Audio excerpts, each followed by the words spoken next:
अस्सलाम वालेकुम। उम्मीद करती हूँ सब खैरियत से होंगे। जी आज हमारा यूनिट नंबर 5 एक्सरसाइज 5.1 है, जिसमें क्वेश्चन है जी resolve the following partial fractions.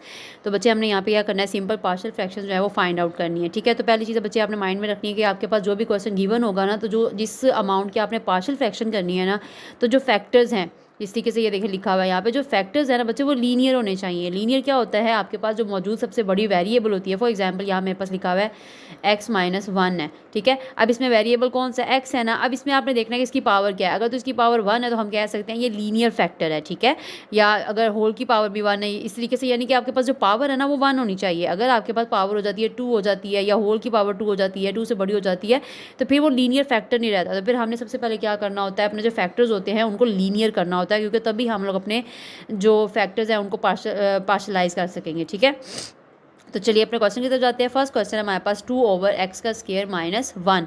तो चलिए देखते हैं जी, 2/x एक्स का स्क्वायर -1 हमने एज इट इज़ लिख दिया इज इक्वल टू। अब जैसे कि आप लोग देख रहे हैं यहाँ मैंने फॉर्मूला अप्लाई किया हुआ है a² - b²। अच्छा, कुछ क्वेश्चन होते हैं जिनमें आपके पास ना आपको ऊपर नीचे वाले अमाउंट्स को आपस में डिवाइड करके उनको सिंप्लीफाई करना होता है, ताकि वो लीनियर की शेप में कन्वर्ट हो सके। जबकि यहाँ पे अगर आप ध्यान दें, एक आपके पास x का स्क्वायर है और यहाँ पे 1 है। ठीक है, 1 का स्क्वायर ले लें तो तब भी वो 1 ही रहेगा। ठीक है, तो मैंने इसके ऊपर कौन सा फॉर्मूला अप्लाई कर दिया, a² - b² वाला। तो इसको हम किस शेप में जब इसको खोलते हैं तो क्या बन जाता है, a+b और a-b। तो वही फॉर्मूला हमने अपने इस फैक्टर के ऊपर जो है वो अप्लाई कर दिया। तो ये बन गया आपके पास 2/x+1 × x-1। अब हम क्या करेंगे, अब क्योंकि ये दोनों फैक्टर्स क्या है, लीनियर है, x की पावर क्या है 1 है दोनों पे। ठीक है, तो अब हम क्या कर सकते हैं कि इन दोनों को अलग-अलग फैक्टर की शेप में हम लिख सकते हैं। ठीक है, अब ये क्योंकि हमारे पास दो फैक्टर्स है तो हमने दो ही वेरिएबल जो है वो ले लेने हैं। तो हम यहाँ पे लिख देंगे a/x+1 + b/x-1, और इसको हमने नाम दे दिया इक्वेशन a का। ठीक है, अब नेक्स्ट स्टेप देखते हैं जी हमने क्या करना है।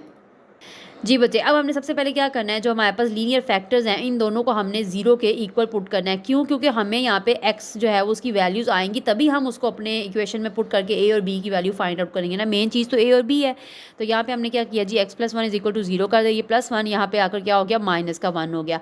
अब ये x-1 = 0 है तो x = +1 हो गया, क्योंकि -1 जब इधर आया तो क्या हो गया, +1 हो गया। ठीक है, अब बच्चे हमने क्या करना है, अगर आप देखें तो यहाँ पे हमारे पास जो है वो नीचे जो फैक्टर डिनोमिनेटर्स हैं। ठीक है, यहाँ पे हमारे पास जो भी नंबर होते हैं उनका हमने क्या लेना होता है, एलसीएम लेना होता है। क्यों, क्योंकि ये आपके पास फैक्टर की शेप में, फ्रैक्शन की शेप में है। तो बच्चे हमने इसको सिंप्लीफाई करके इसको सिंपल शेप में लेके आना है। फ्रैक्शन से हमने क्या करना है, हटाना है।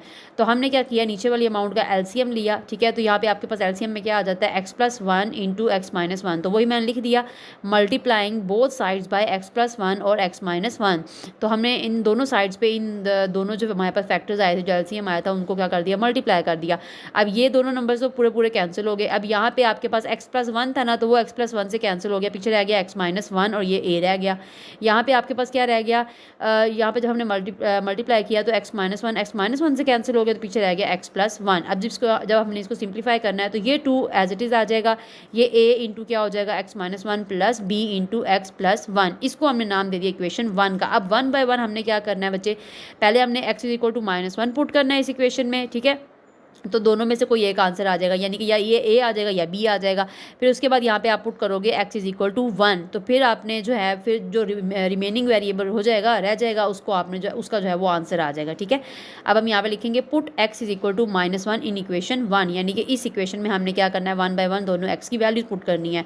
अब जब मैंने -1 पुट किया तो आप ध्यान दें, ये 2 तो एज इट इज़ आ गया। ठीक है, यहाँ कोई वेरिएबल नहीं था, = a। अब x की जगह क्या आ गया, -1, ये -1 एज इट इज़ आ गया, प्लस b वैसे का वैसा आ गया, x की जगह -1 और ये +1 आ गया। अब -1 और +1 कैंसिल हो गया, तो बच्चे यहाँ पे क्या बच गया, हमारे पास 0 बच गया। 0 को b से मल्टीप्लाई करें तो 0 ही होगा, तो ये तो खत्म हो गया। ये 2 वैसे ही आ जाएगा। अब ये माइनस माइनस प्लस है तो क्या हो जाएगा, -2, और a से मल्टीप्लाई हुआ तो -2a हो गया। अब हमें पता है हमने a की जो है वो वैल्यू फाइंड आउट करनी है, तो a के साथ जो भी नंबर लिखा है उससे क्या कर देंगे, a के साथ उससे क्या कर देंगे, डिवाइड कर देंगे। तो हमने क्या किया, -2 को दोनों तरफ डिवाइड किया, तो बच्चे यहाँ पे a अकेला रह गया। तो ये -2 और 2 आपस में जब डिवाइड हुए तो आपके पास आंसर क्या आ जाएगा, -1 आ जाएगा। ठीक है जी बच्चे, अब हमने यहाँ पे क्या पुट किया, x = 1 किस में, इक्वेशन 1 में। तो अब ये 2 एज इट इज़ आ गया, a = a। अब ये x था ना, x की जगह 1 आ गया, -1 ऑलरेडी यहाँ मौजूद था, प्लस b × x की जगह 1 आ गया और +1 हो गया। अब ये -1 और +1 कैंसिल हो गए, तो क्या बच गया, यहाँ पे 0 रह गया। ये 2 है, 2 को b से मल्टीप्लाई किया तो 2b हो गया। ठीक है, अब हमें क्या चाहिए, b का आंसर चाहिए, तो हम किससे डिवाइड करेंगे, दोनों तरफ 2 से डिवाइड कर दें। जब 2 से डिवाइड किया तो हमारे पास b इज इक्वल टू क्या आ गया 1 आ गया। तो बस एंड पे हम लिख देंगे हैंस पार्शियल फ्रैक्शंस आर। अब क्योंकि ये जो बच्चे हमारे पास ए और बी का आंसर आया है ना, ये जिसको हमने इक्वेशन ए का नाम दिया था, ये देखें यहाँ पे हमने इक्वेशन ए का नाम दिया था ना। अब यहाँ पे जो जहाँ ए लिखा है वहाँ आप ए का आंसर लिख दोगे, जहाँ बी लिखा है वहाँ पे आप क्या लिख दोगे, बी का आंसर लिख दोगे। तो चलें ये देखें यहाँ पे 2/x² - 1 जो हमारा ओरिजिनल क्वेश्चन था उसकी शेप ले ली, इज इक्वल टू ए की जगह -1 ओवर फैक्टर जो जिस वेरिएबल के नीचे था उसको वैसे ही लिखेंगे, ठीक है। तो -1/x + 1 प्लस 1/x - 1। तो ये बच्चे आपका जो पहला क्वेश्चन है वो कंप्लीट हो गया। चलिए नेक्स्ट देखते हैं जी। क्वेश्चन नंबर 2 है a - b over x - a into x - b where a is not equal to b, ठीक है। यानी a और b दोनों अलग-अलग हैं, इन्हें हम इक्वल नहीं ले सकते। चलिए स्टार्ट करते हैं। अगेन सारा कुछ वही प्रोसेस होगा, अगर आप ध्यान दें तो ये दोनों ही लीनियर फैक्टर है, ठीक है। यानी कि जो वेरिएबल की पावर है वो 1 है।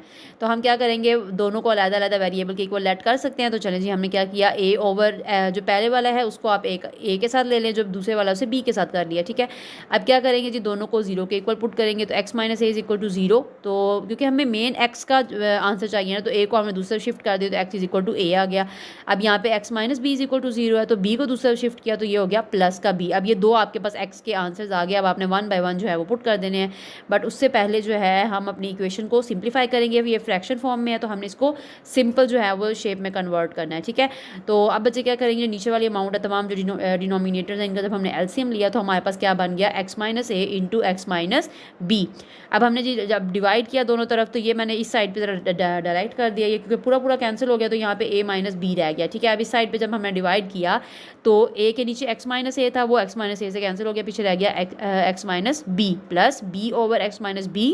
तो इन दोनों को x - b को आपस में कैंसिल किया तो पीछे रह गया x - a। तो चलिए आगे देखते हैं।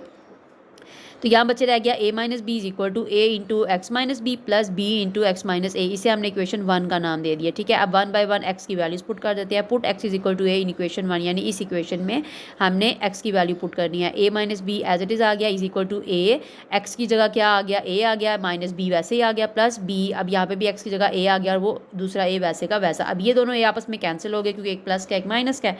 तो यहाँ पे हमारे पास क्या बन जाएगा, यहाँ बच गया हमारे पास, यहाँ मैंने बच्चे डायरेक्ट कर दिया, चले यहाँ पे 0 बच गया, ठीक है। अब जब b को 0 से मल्टीप्लाई करेंगे तो वो 0 ही होगा। अब हम क्या करेंगे, हमारे पास पीछे क्या रह गया, a - b रह गया और a इंटू a - b रह गया। अब हमें क्योंकि a का आंसर चाहिए ना, तो हम किससे डिवाइड करेंगे, a के साथ जो भी अमाउंट लिखी है उससे दोनों तरफ से डिवाइड कर देंगे। तो हमने a - b से दोनों तरफ डिवाइड किया तो a हमारे पास क्या आ गया, 1 आ गया, ठीक है। अब नेक्स्ट हमने क्या पुट किया, x is equal to b in equation 1। Equation 1 में हमने b पुट कर दिया तो यहाँ a - b as it is आ जाएगा, a इंटू एक्स की जगह b आ गया, माइनस b वैसे ही आ जाएगा, प्लस b एक्स की जगह क्या आ जाएगा जी, b आ गया, और माइनस का a जो है वो एज इट इज़ आ जाएगा, ठीक है। अब ये b - b कितना कैंसिल हो गया ना, तो यहाँ पे 0 रह जाएगा। तो 0 को बच्चे हमने a से मल्टीप्लाई किया तो हमारे पास जो है वो 0 ही आंसर आ जाएगा, ठीक है। चलिए नेक्स्ट देखते हैं। तो ये बच्चे a - b is equal to 0 plus b into b - a हो गया, ठीक है। अब यहाँ पे a - b है, जबकि आप देखें यहाँ b - a है, दोनों वैल्यू सेम है बट साइन का फ़र्क है। तो हम पहले फिलहाल तो क्या करेंगे, b - a से दोनों तरफ क्या कर देंगे, डिवाइड कर देंगे। तो ये आपके पास ये तो पूरा कैंसिल हो जाएगा। यहाँ बच्चे आपके पास ऊपर क्या है, a - b है, नीचे क्या है, b - a है, यानी प्लस माइनस का फ़र्क है। तो हम क्या करेंगे, ऊपर वाले अमाउंट को वैसे ही लिख देंगे, नीचे हम क्या करेंगे, माइनस कॉमन ले लेंगे। जब मैंने माइनस कॉमन लिया ना, तो जो a है वो मेरे पास यहाँ पे नेगेटिव था, तो यहाँ पे आकर क्या हो गया, पॉजिटिव हो गया। जब कोई साइन नहीं होता तो प्लस का होता है, और ये प्लस का था तो यहाँ पे आकर क्या हो गया, माइनस का हो गया। तो ये अब हमारे पास क्या बन गया, a - b। तो ये पूरा कैंसिल हो गया, पीछे क्या रह गया, माइनस। तो लाजिम बात है, मैंने आपको पहले ही बताया, जो बटा के नीचे जो भी साइन होता है वो सेंटर में आ जाता है, ठीक है। तो ये दोनों जब कैंसिल हो गए, 1 बच गया, साथ में ये माइनस, तो b इज इक्वल टू -1। अब आपने जस्ट अपने जो a और b की वैल्यू फाइंड आउट किया उसको ओरिजिनल जो इक्वेशन है उसमें पुट कर दे। तो हम यहाँ पे लिख देते हैं हैंस पार्शियल फ्रैक्शंस आर। तो यहाँ बच्चे हमारे पास जो a और b हैं उनकी वैल्यूज पुट कर दो। ये वाली साइड जो है, जो ओरिजिनल क्वेश्चन है वो इधर ऐसे ही आ जाएगा, इज इक्वल टू a की जगह क्या आ जाएगा, 1 ओवर जो उसका फैक्टर है वो वैसे ही आ जाएगा x - a। जबकि यहाँ b हमारे पास क्या है, माइनस का 1 है, ठीक है। तो वो वाला प्लस और ये वाला माइनस, प्लस माइनस क्या हो जाता है, माइनस, और ये हो गया 1 ओवर x - b। तो ये बच्चे आपका सेकेंड क्वेश्चन भी सॉल्व हो गया। उम्मीद करती हूँ आपको समझ आई होगी। ओके जी, थैंक यू, अल्लाह हाफिज़।